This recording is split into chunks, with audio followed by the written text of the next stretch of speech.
Right, here we have a Bosch hammer. She's a Bosch GSH538D. This is the actual hammer that chiselled and drilled, but this one's not going, as you can see, so we're going to get into it and see what's wrong. So we'll get into this and see what's going on. It's just a hex key in the bottom of these. It's fairly handy. You pull off the cover, right? Look. I thought the brushes were worn, but they're not worn. They're just not there. This is the brushless. This is the first brushless Bosch hammer I've seen.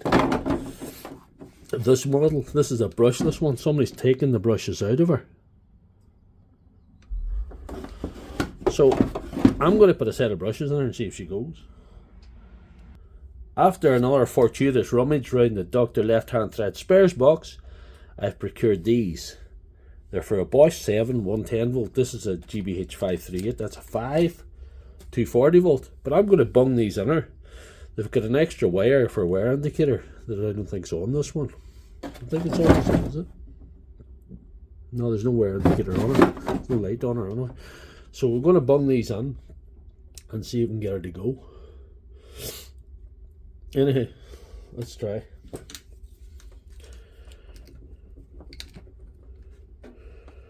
Let's try this.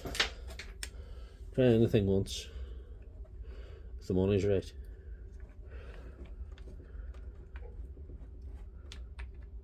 Yeah, that's slotted in there. That's nice. That is rather nice.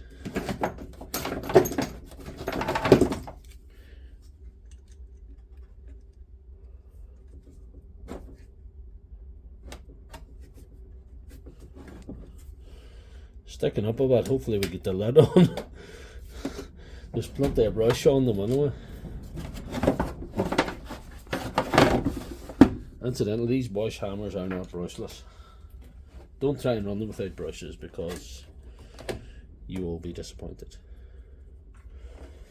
You will be filled with a sense of massive disappointment. You know.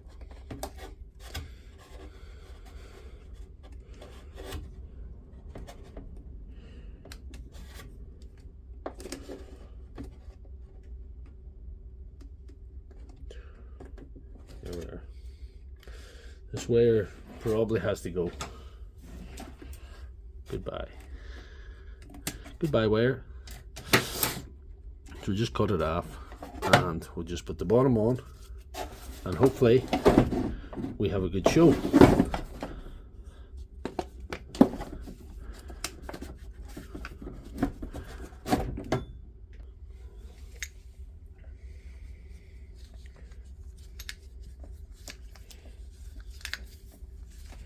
So here goes nothing. That's looking pretty good.